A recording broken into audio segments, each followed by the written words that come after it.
A worn leather watch doesn't mean anything to most people. It's just a thing you strap to your wrist to tell time. To me, it means my father's last breath in a hospital bed in 1986, and 31 years of pressing it against my daughter's tiny chest at 2 in the morning, counting her breaths when the asthma got bad and I was too terrified to close my eyes. That's why, when I found myself sitting alone in my car in the dark last Sunday night, holding that same watch in both hands while 14 people ate dinner inside a house I paid for, I understood something had finally broken that couldn't be unbroken. I didn't know it yet, but by the following morning, a manila folder in my trunk and one phone call would change everything about the life my daughter thought she had built. My name is Gerald Mast, and this is what happened. Welcome back to A Father's Silence. Grab your snacks, get comfortable, and remember, respect isn't something people owe you because of your title. It's something they reveal about themselves by how they give it. Every story here is a reminder that quiet people aren't empty people. They're just waiting. Subscribe so you never miss a story. My name is Gerald Mast. I'm 64 years old, and for 37 years I was a pipe fitter out of Local 189 in Columbus, Ohio. If you don't know what a pipe fitter does, I'll tell you, we crawl into the places nobody wants to go. We weld in heat that makes your vision swim. We work in rain, in January wind, in crawl spaces so tight your shoulders leave skin on the concrete. And when it's done, when the building has water and gas and heat, nobody thinks about the man who put it there. That suited me fine. I never needed anyone to think about me. I drove the same 2004 Chevy Silverado for 19 years. Replaced the brake pads myself 7 times.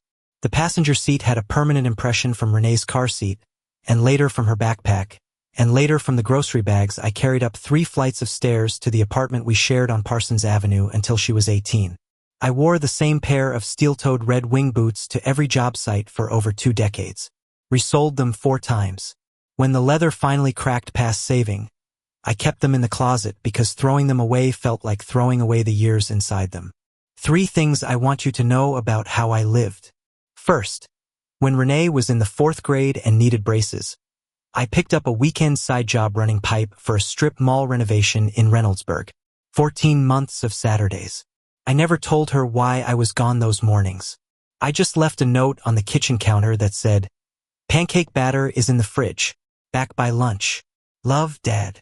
Second, when my neighbor Dolores lost her husband to a stroke in 2011, I mowed her lawn every Thursday for 3 years without being asked.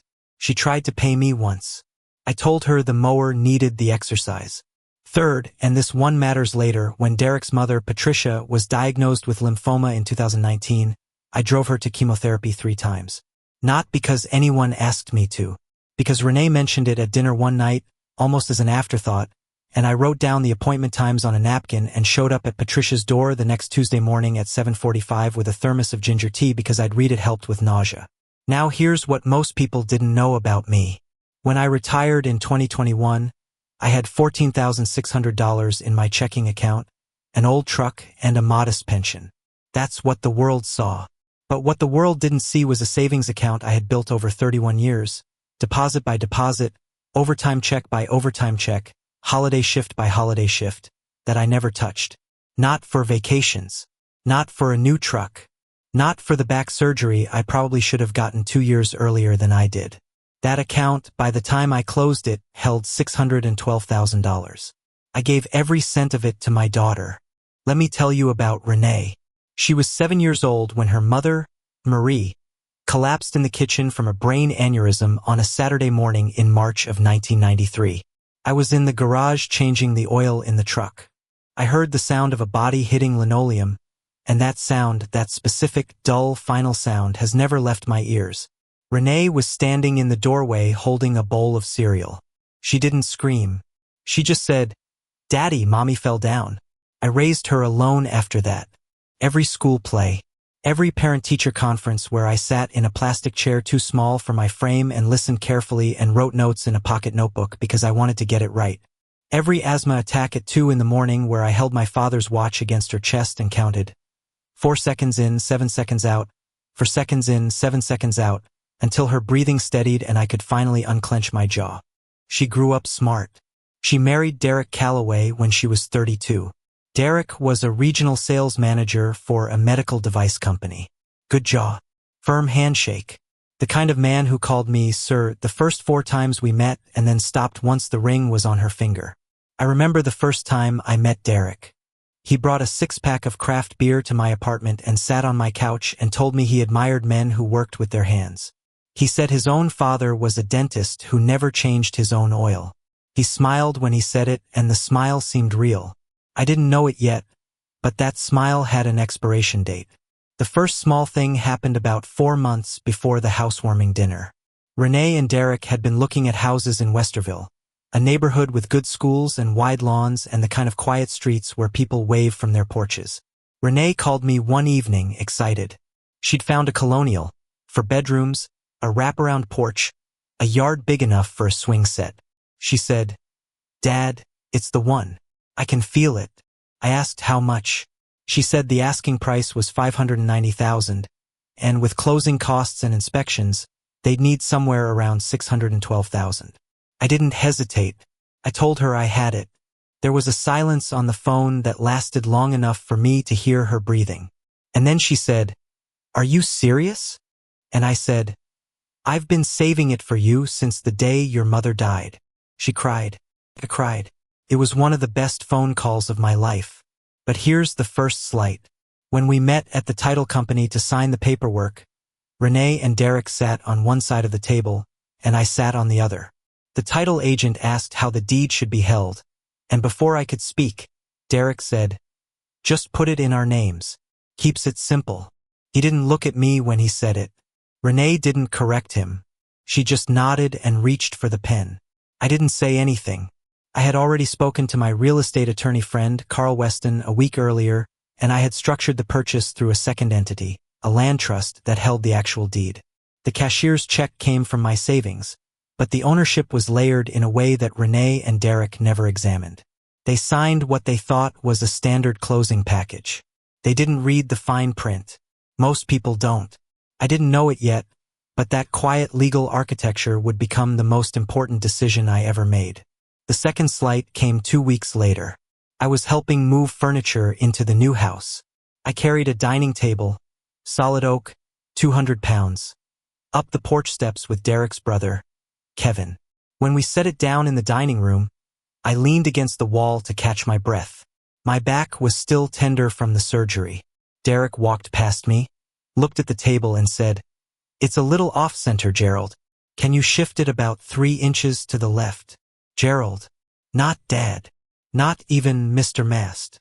Just Gerald. Like I was a mover he'd hired for the afternoon. I shifted the table. I didn't say anything. The third slight came the week before the housewarming dinner. I was in the kitchen of the new house, installing a garbage disposal unit I'd bought with my own money. Patricia, Derek's mother, was sitting at the island drinking iced tea. She watched me work for a while, and then she said, very casually, "You know, Gerald, it's so nice that Renee and Derek are giving you a place to stay.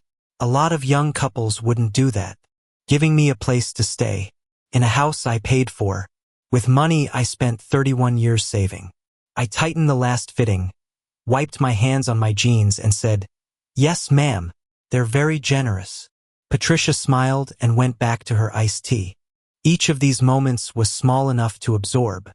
Small enough to file away in the part of your chest where you keep the things that sting but don't bleed. I was used to absorbing things. I'd been doing it my whole life. You learn that on a job site. Take the hit, keep your head down, finish the weld. But small things accumulate. They're like pipe corrosion. You don't see it until the whole line bursts. Last Sunday was the housewarming dinner. Derek's family came. His parents, Patricia and Donald. His brother Kevin and Kevin's wife, Stacy. His aunt and uncle from Dayton. A few cousins. A few neighbors. 14 people in total, seated around the oak dining table I had carried into the house with my own hands. I had spent the morning making macaroni and cheese from scratch. Marie's recipe. The one she used to make on Sundays before she died.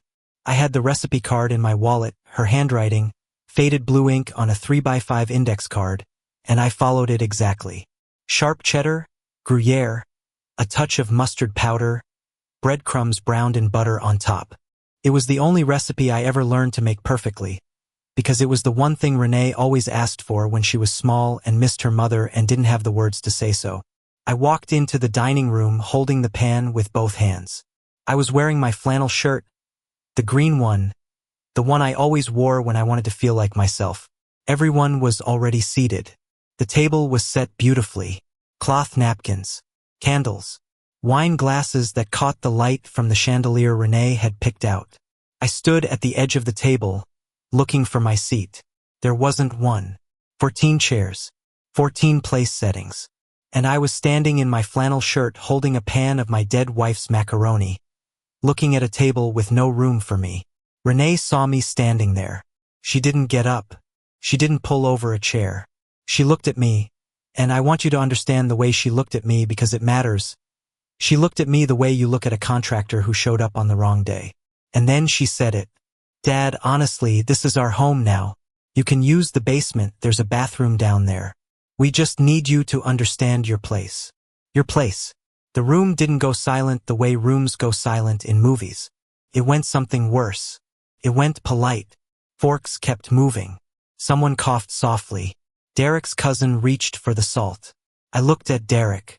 He was sitting at the head of the table, my table, the one I carried, and he didn't say a word.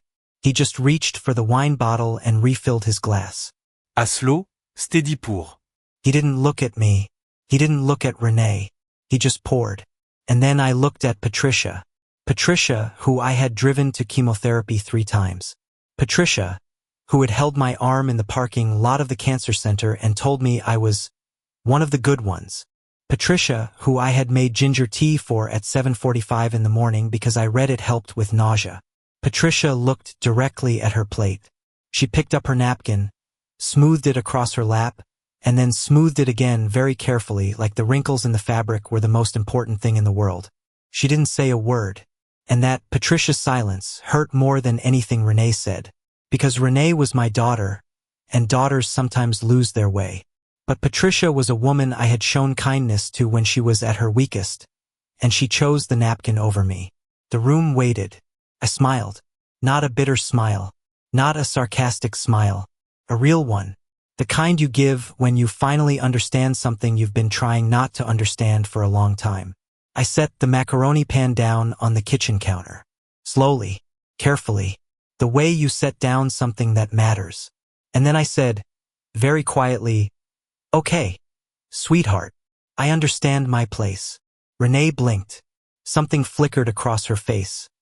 Confusion, maybe, or the first shadow of recognition that my calm wasn't agreement. It was something else entirely. I walked to the front door. I didn't slam it.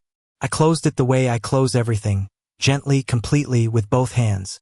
If you've made it this far, do us one quick favor. Subscribe.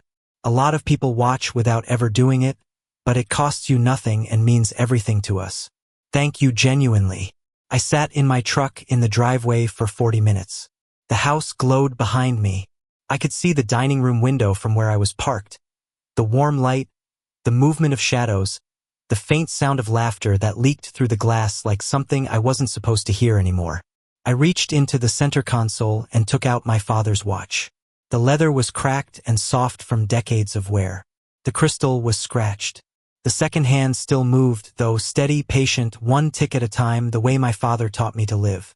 I held it in both hands and pressed the back of it against my chest, the way I used to press it against Renee's chest when she was 4 years old and the asthma had her wheezing so badly that I sat on the edge of her bed counting seconds. For seconds in. 7 seconds out. For seconds in. 7 seconds out. I timed my own breathing to the watch. And in that silence, in that dark cab that smelled like old vinyl and motor oil and 37 years of honest work, I thought about my daughter. I thought about her at 7, standing in the kitchen doorway, saying, "Daddy, Mommy fell down." I thought about her at 12, handing me a Father's Day card she'd made from construction paper that said, "You're the best dad in the world, and I'm not just saying that."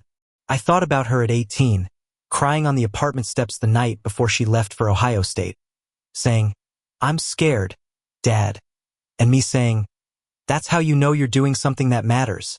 I thought about all the overtime shifts, All the holidays I worked so she wouldn't have to want for anything.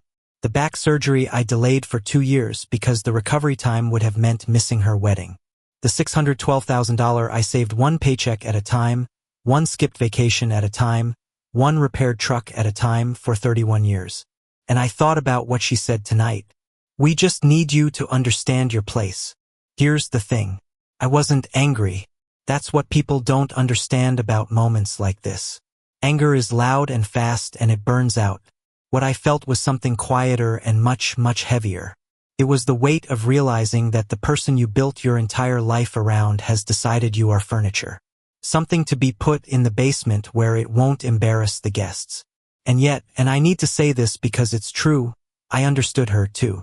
I understood that Derek's family was watching, and Renee wanted to belong to them. I understood that she was 38 years old and trying to build a life that felt like hers. I understood that sometimes people are cruel not because they're cruel people, but because they're afraid that if they stand up for the person who sacrificed everything for them, it might mean admitting they could never repay the debt.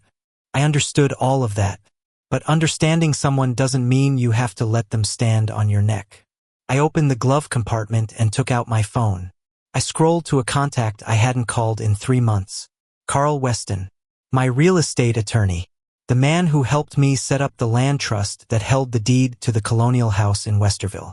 I typed one text message. Carl, I need you at the house tomorrow morning. Bring the folder. He responded in 11 seconds. What time? I typed 9. He typed back, I'll be there at 8:30. I put the phone down. I put the watch back in the console. I started the truck, and I drove to a La Quinta in off I-270 and paid $47 for a room with a view of the parking lot. I didn't know it yet, but by tomorrow afternoon, Renee would understand something about place that she had never considered. I set the alarm for 6. I folded my flannel shirt over the chair. I lay on the bed in the dark and stared at the ceiling, and for the first time in 31 years, I didn't listen for anyone else's breathing, just my own. At 8:22 the next morning, I was standing in the driveway of the colonial house in Westerville with a cup of gas station coffee in my hand and a manila folder in the other. Carl Weston pulled in at 8:27, driving the same silver Lexus he'd had for 6 years. Carl was 61, a former union steward who went to law school at 40 and never lost his blue-collar instincts. He didn't ask me how I was doing. He looked at my face and said, "Tell me what happened." I told him. All of it. The missing chair, the macaroni, the basement, the phrase, understand your place, Patricia and the napkin, Derek and the wine glass. Carl listened without interrupting. When I finished, he opened his briefcase on the hood of his car and said, "Gerald, the deed to this property is held by the Mast Family Land Trust. You are the sole trustee and sole beneficiary. Renee and Derek signed an occupancy agreement, not a deed of ownership. They have no legal title to this house. They never did." I nodded. Carl looked at the house. The wraparound porch, the wide lawn, the chandelier visible through the dining room window, and he said, "What do you want to do?" I said, "I want to do what's right." He said, "Define right." I said, "I want my daughter to understand what she had, and I want the choice of what happens next to be mine." Carl pulled out 3 documents from the folder. The first was the original land trust agreement. The second was the occupancy agreement Renee and Derek had signed at the title company without reading. The third was a formal notice of trust modification and occupancy termination, prepared that morning. 30-day notice. Clean. Legal. Unambiguous. I signed it on the hood of Carl's Lexus at 8:39 in the morning. At 9:15, Renee called me. I let it ring 4 times before I answered. "Dad, where are you? You left last night without saying goodbye." "I know. Are you coming back today?" "Derek's parents are still here, and we're doing brunch." No, Renee. "I'm not coming back today." There was a pause. I could hear dishes in the background. Someone laughing. The sound of a house full of people who hadn't noticed one person was missing. "Okay. Well, are you okay? You seem off." "I'm fine, sweetheart." "But I need you to check the mail this afternoon." There's going to be an envelope from Carl Weston's office. Another pause. Longer this time. Carl Weston? Your lawyer friend? Why is he sending us mail? Just read it, Renee. Read it carefully. I hung up. At 2:47 that afternoon, my phone rang again. This time it was Derek. His voice was different. The smooth, easy baritone was gone. He sounded like a man who had just read something that rearranged the furniture in his mind. Gerald, what the hell is this? A 30-day notice? An occupancy termination? We own this house. No, Derek. You don't. That's not. Renee said you gave us the money. $612,000. That was a gift. The money was mine. The purchase was mine. The deed is held by the Mast Family Land Trust, and I am the sole trustee. You signed an occupancy agreement. Page 4, paragraph 3. I suggest you read it. Silence. Then, you can't do this. I already have. Gerald, this is insane. Renee is your daughter. I paused. I let the silence stretch. And then I said very quietly, yes, she is. And last night she told me to use the basement. So I found a different room. Derek hung up. That evening, Renee came to the La Quinta Inn. I don't know how she found me. Maybe she called around. Maybe she checked my credit card. She knocked on the door at 7:15. I opened it. She was standing in the hallway under fluorescent light, and she looked exactly the way she looked at 18 on the apartment steps. Scared.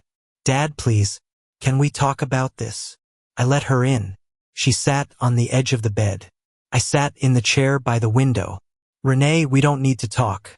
You told me to understand my place. I understand it now. I didn't mean it like that. You know I didn't mean it like that. How did you mean it? She opened her mouth. Nothing came out. She tried again. Derek's family was there, and I wanted them to see that this was our home, not the home your father bought you. She flinched. Dad, I'm sorry.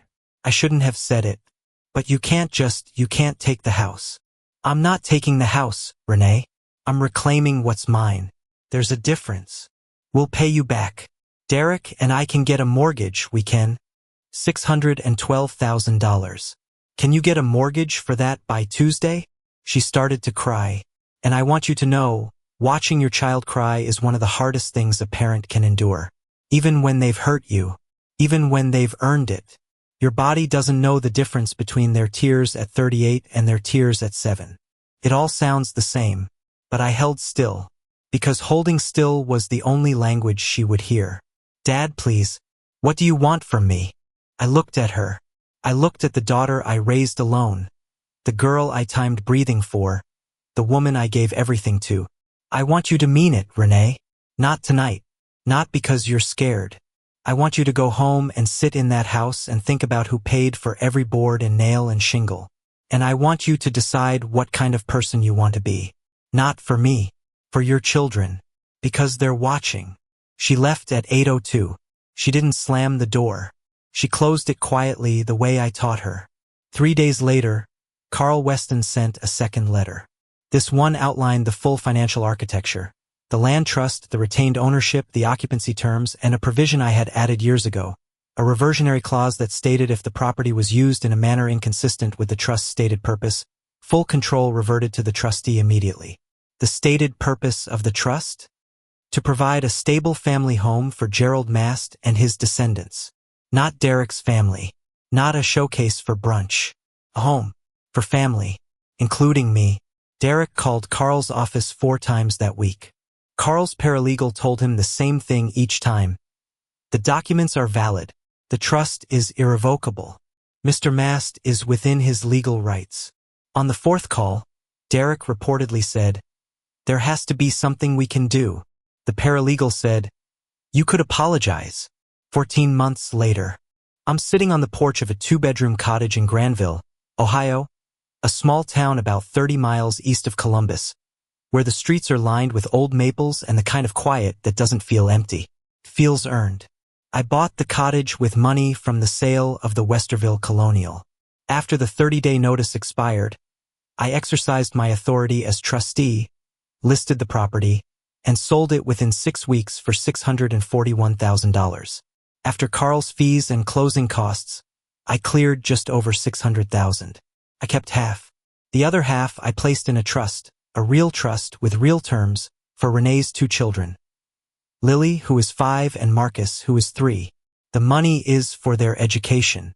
Renee cannot touch it. Derek cannot touch it.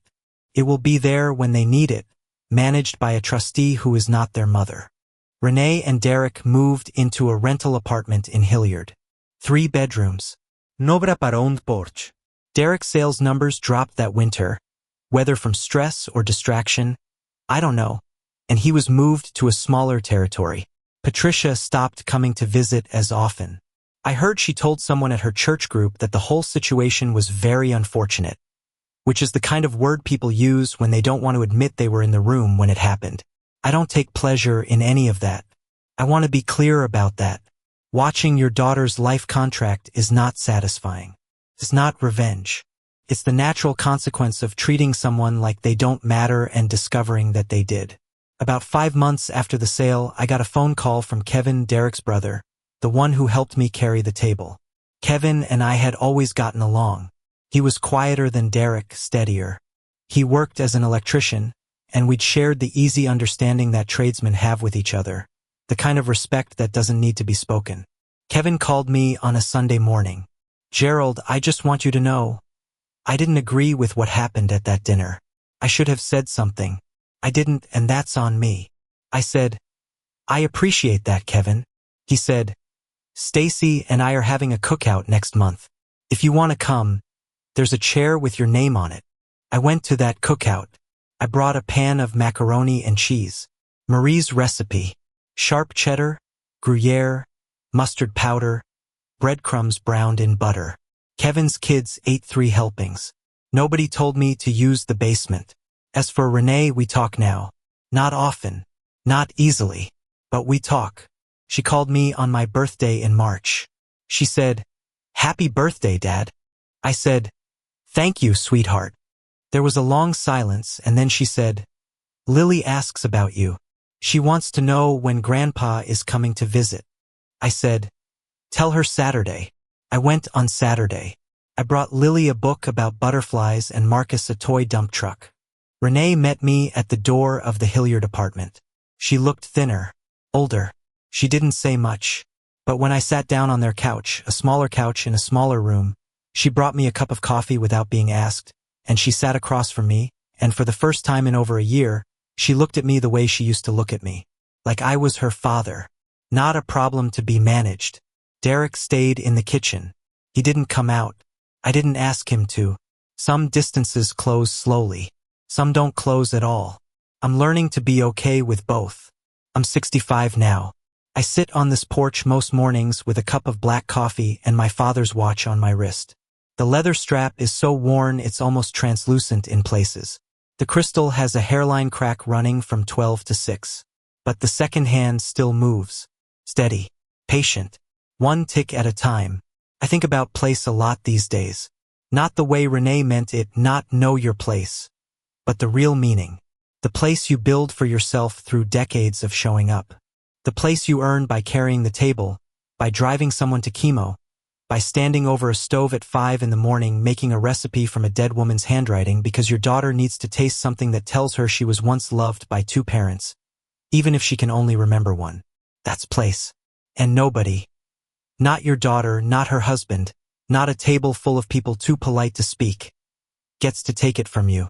Here's what I've learned, and I'll say it plainly because I'm a pipe fitter, not a philosopher, and we don't dress things up. You can give people everything. Your money, your time, your back, your knees, your holidays, your sleep.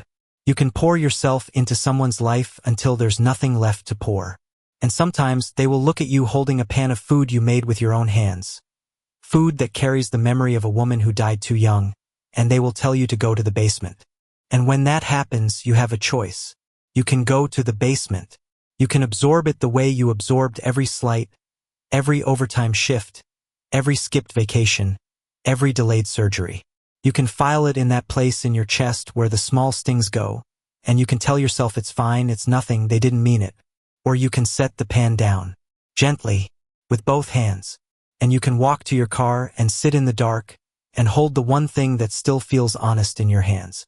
And you can decide, quietly, without shouting, without slamming anything, that the person who paid for the house gets to decide where he sits. Not the basement. Not anywhere someone puts you. The place you choose. I take a sip of my coffee. It's still warm. The morning light is coming through the maples along the street, and it hits the porch railing in long gold bars that move when the wind moves. Somewhere down the road, a neighbor is starting a lawnmower. A dog barks once and then goes quiet. My phone buzzes. It's a text from Lily. Renee must have helped her type it, because the spelling is too good for a 5-year-old. Grandpa, can you come over? I want to show you my butterfly. I type back, on my way, sweetheart. I put the watch on. I finish the coffee. I stand up slowly. My back still reminds me of every weld, every crawl space, every holiday shift, and I walk to my truck. The same truck.